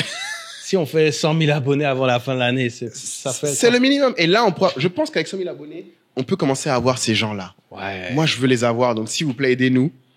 Partagez si ça vous a plu. Je sais pas à quel point les gens se rendent compte que c'est important dans la culture business, ce genre de discussion, mais si vous avez apprécié, faites tourner. Ciao.